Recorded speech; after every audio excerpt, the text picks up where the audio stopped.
Hello guys, I Dr. Virendra Kumar Gupta, Associate Professor, Department of Pediatrics, NIMS Medical College and Hospital welcomes you with the current topic pediatric status of epilepticus.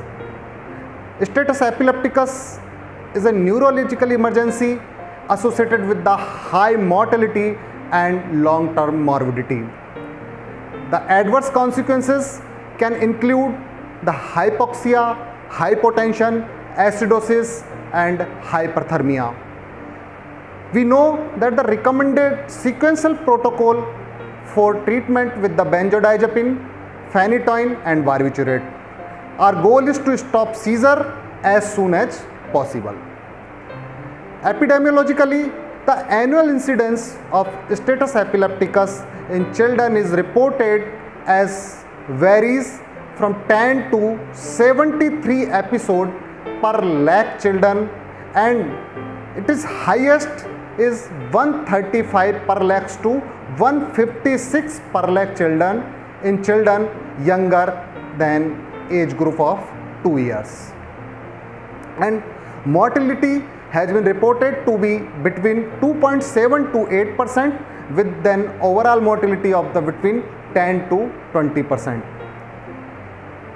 The status epilepticus is defined as continuous seizure activity or recurrent seizure lasting longer than 5 minutes or series of seizure without a return to baseline level of alertness between the seizure.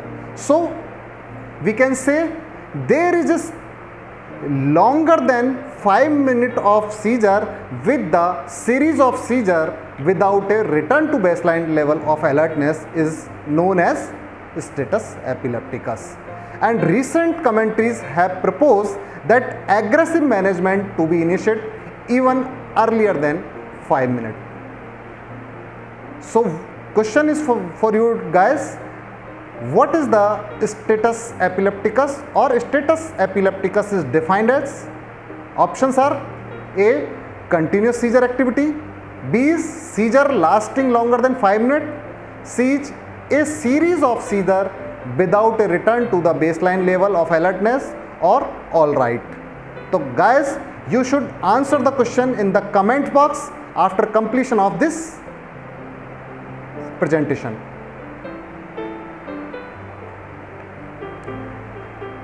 So status epilepticus is categorized on the basis of timing and seizure type. Based on the timing, attention to the timing stage or seizure ensure management proceed without delay. In the initial 5 minutes of the seizure, a period referred to as prodromal stage, it is unknown whether the seizure will self-terminate or evolve into the status epilepticus. Persisting status epilepticus may be divided into early status epilepticus or impending status epilepticus, which is 5 to 30 minutes. And established status epilepticus is known as if the seizure is around 30 minutes or more than 30 minutes. And refractory status epilepticus is defined as seizure that persists despite the treatment adequate dose of an initial 2 or 3 anticonvulsant medications, which are benzodiazepine along with the anticonvulsant, which are phenytoin or fosphenytoin. And based on the seizure types, the status epilepticus is divided into the two groups, which are generalized convulsive status epilepticus. This is most easily recognizable from the during physical convulsive stage. This is further classified into the 4 types. These are tonic-clonic status epilepticus, which is most common type of the status epilepticus, tonic type of the status epilepticus, clonic type of the status epilepticus and myoclonic type of the status epilepticus. Second group is non-convulsive status epilepticus, which is continuous or near continuous generalized electrical seizure activity that lasting for at least 30 minutes. So guys, it is also divided into the two groups, which is absence status epilepticus and complex partial status epilepticus. So guys, again question number 2 for you, which is not included as a type of generalized convulsive status epilepticus. GCSE is not A. Tonic-clonic status epilepticus, tonic status epilepticus, clonic status epilepticus, absence status epilepticus, or E is myoclonic status epilepticus. Answer again in the comments box. So common etiologies of the pediatrics convulsive status epilepticus are prolonged febrile convulsion, which is 23 to 30%. Acute symptomatic status epilepticus is due to the acute CNS infection, which are bacterial meningitis, viral meningitis, or encephalitis. Metabolic derangement, which is hypoglycemia, hyperglycemia, hyponatremia, hypocalcemia, or anoxic or hypoxic injuries to the brain. And anti-epileptic drugs, which are non-compliance or withdrawal of the drugs, and non-anti-epileptic drugs overdoses. In remote, there is 16 to 39% is cause, which are cerebral migrational disorders, which are lissencephaly or schizencephaly, cerebral dysgenesis, perinatal hypoxic ischemic encephalopathy, perinatal HIE, progressive neurodegenerative disorders, or idiopathic or cryptogenic, which is 5 to 19% of causes. What drug causes seizures? These are antibiotics. Antibiotics are penicillin, isoniazid, metronidazole. Anesthetics, narcotics, halothane, enflurane, cocaine, fentanyl or ketamine. And psychopharmaceuticals, which are antihistaminics, antidepressants, antipsychotics, and tricyclic antidepressants. What is the pathophysiology?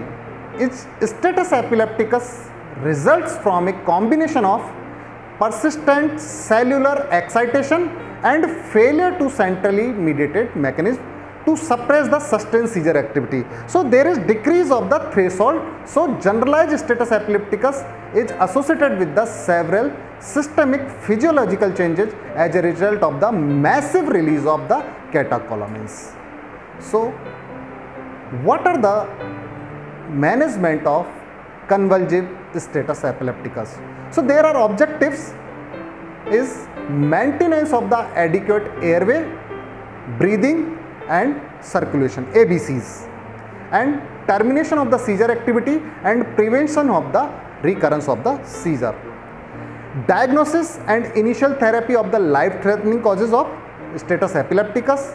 Example are hypoglycemia, meningitis, cerebral space occupying lesion, etc. And lastly, management of the refractory status epilepticus. So in view of the management, before to the hospital, pre-hospital treatment is very important in case of the status epilepticus.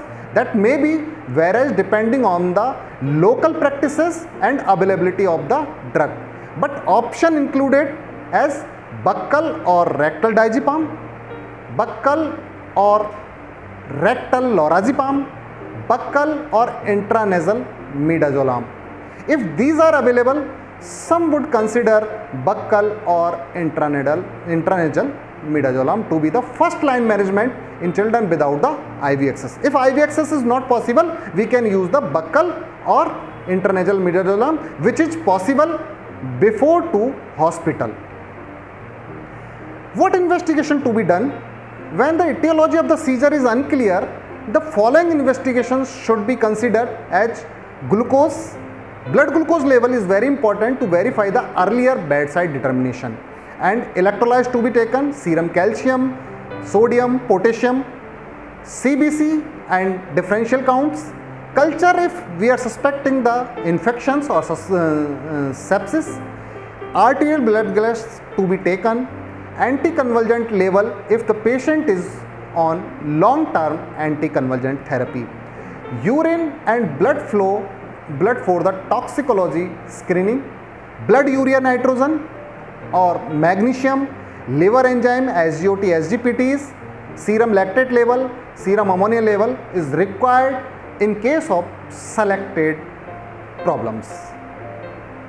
Lumbar puncture, a decision regarding the need for the lumbar puncture to be deferred until the patient vital signs are stable.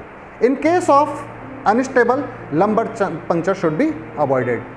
If there is no suspicion of the increased intracranial pressure and the convulsion is stopped, then we can do the lumbar puncture for the suspicion of the sepsis, or sepsis is believed to be likely.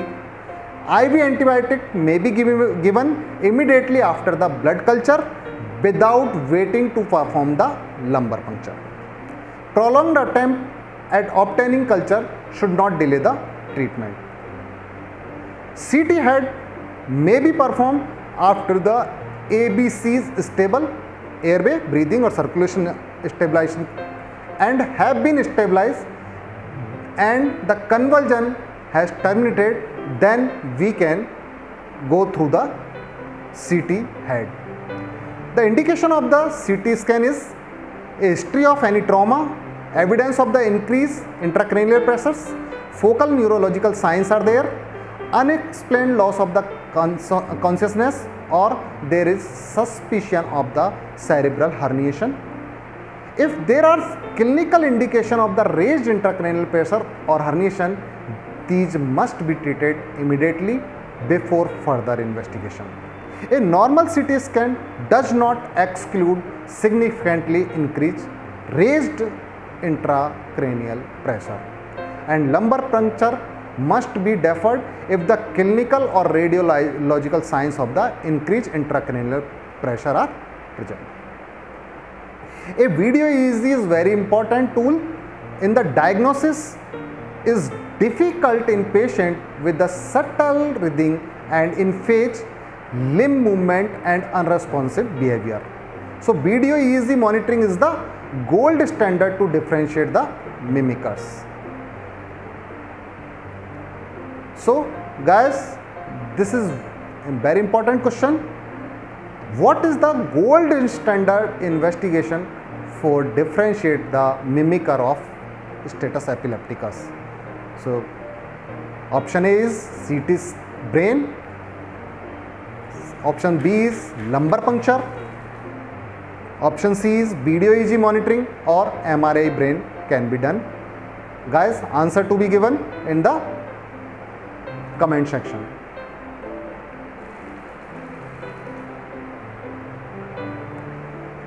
So guys, there is algorithm or guideline for the hospital management of the convulsive status epilepticus. So a convulsion, if more than 5 minutes, first line treatment in first 10 minutes is very important.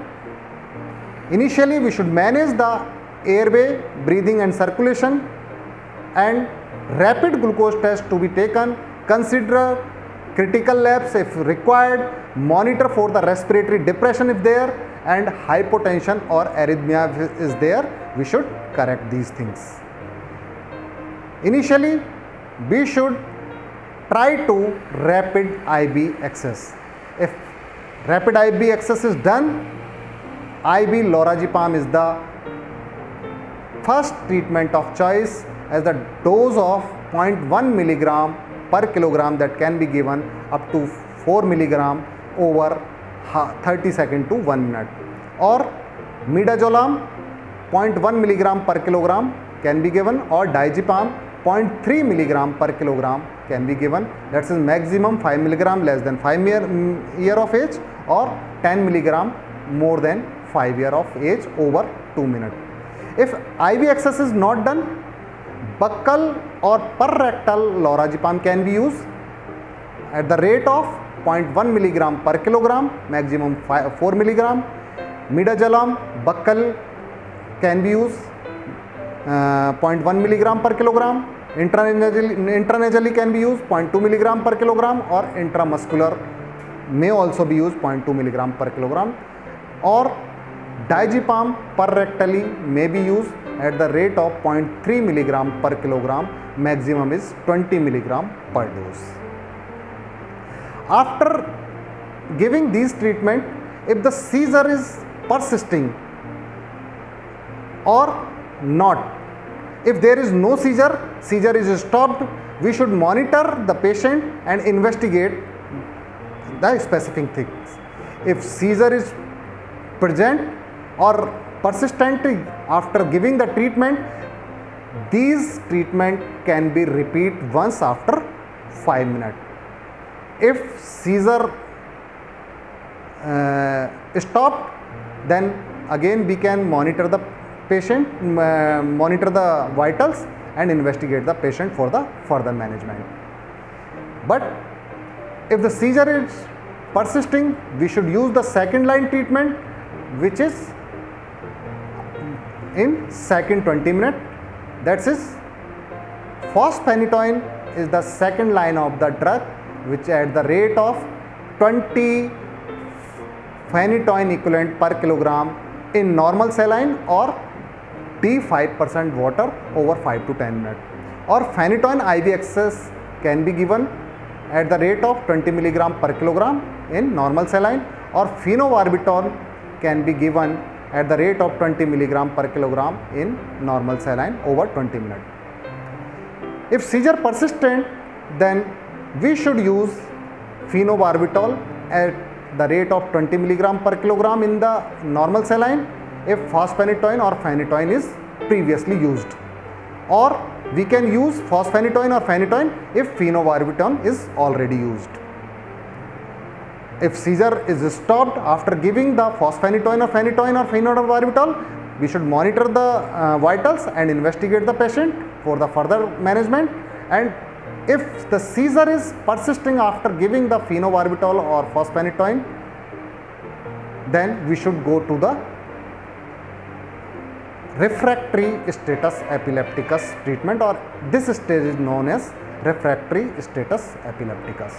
So refractory status epilepticus is the very important stage where rapid sequence of the intubation is required, and midazolam continuous infusion is the treatment of choice at the rate of 0.15 milligram per kilogram bolus. Then we should start 2 milligram per kilogram per minute infusion.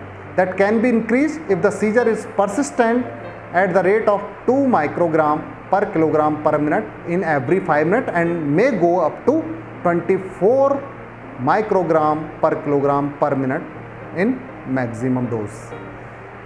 And maintain phenobarbital and phenytoin at the therapeutic serum level. If seizure stops, then we should taper the midas at the rate of 1 microgram per kilogram per minute over 15 minutes. And if seizure is not stopped after giving the full dose of the midazolam, we should consider the thiopentol or phenobarbital bolus, and continuous infusion can be taken as comatose stage. And after giving the thiopentol or phenobarbital, seizure is persisting, individualized therapy in consultation with the critical care neurologist. If the seizure is stopped, then taper the drug. If using continuous infusion, maintain phenytoin or phenobarbital at therapeutic serum levels. So guys, this is question for you. What is the first line drug treatment for the status epilepticus? Option A is levetiracetam, option B is benzodiazepines, option C is sodium valproate, and option D is fosphenytoin or phenytoin. So you should answer the questions. Guys, a bedside glucose determination will establish the need for a bolus of dextrose, so we should take the blood sugar level as soon as possible, and if the blood sugar level is less than 2.6 millimole per liter, it is recommended the management of hypoglycemia at 5 milliliter per kilogram of the 10% dextrose water by the intravenous route. If the patient is hypoglycemic, the bedside glucose level should be rechecked in 3 minutes to 5 minutes after the bolus, and a repeated bolus should be given if necessary. And if there is an intracranial pressure or sepsis, it should be suspected and treated if required.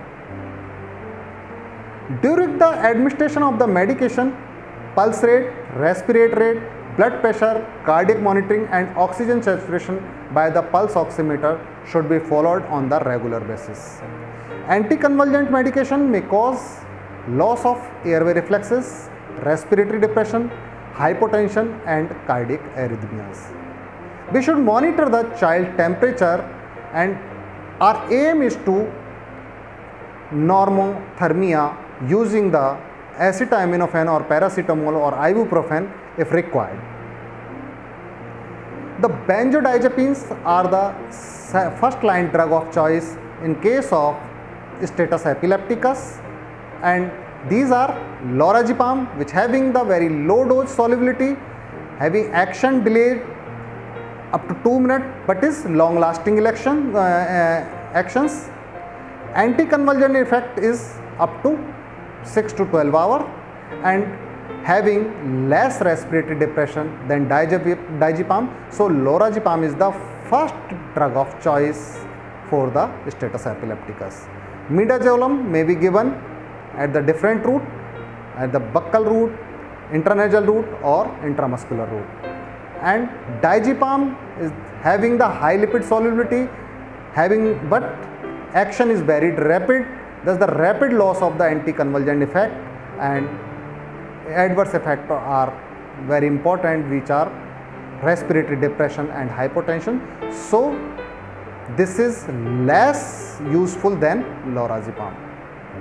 Second line treatment for the status epilepticus is fosphenytoin or phenytoin, which is generally preferred over the phenobarbital because it is less likely to cause respiratory depression or to alter the level of consciousness of the child, which can complicate the assessment.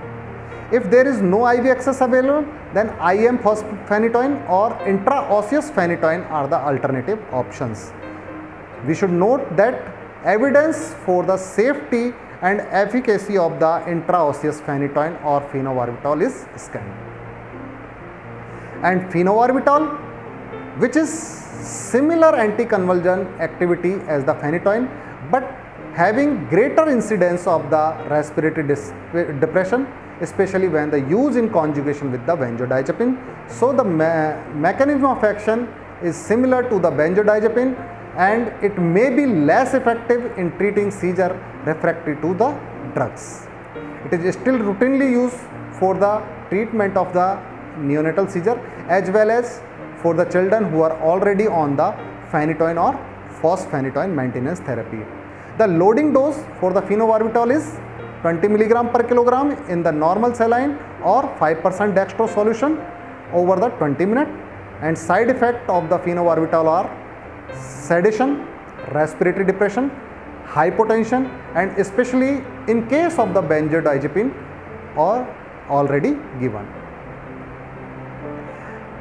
Guys, we should know about the pharmacotherapic management of the refractory status epilepticus, which is currently there is no published control trial examining the different treatment option for the refractory status epilepticus, but a number of the Canadian hospital guidelines have incorporated the continuous infusion of the midazolam is the first step. Guys, it is if the failure of the midazolam, then we can use the anesthetic dose of the barbiturate, as barbiturate coma is considered, and most recently the use of topiramate and levetiracetam has been suggested, but the role of these drugs are under consideration and there are studies ongoing. So guys, the question is for you, what is the pharmacotherapeutic management included for the refractory status epilepticus? Option A is continuous infusion of the midazolam. Option B is anesthetic dose of the barbiturate. Option C is topiramate or levetiracetam. And option D is all of the above. The answer to be given in the last, the non-convulsive status epilepticus. How do you tell the patient seizure had stopped? How will you know? So there may be a non-convulsive status epilepticus there. Convulsion has stopped, but the electrical activity into the brain is continuously going on, and up to the 20% of the children with the status epilepticus having non-convulsive status epilepticus after tonic-clonic status epilepticus. Particularly, these are common in infant less than 2 months of the age.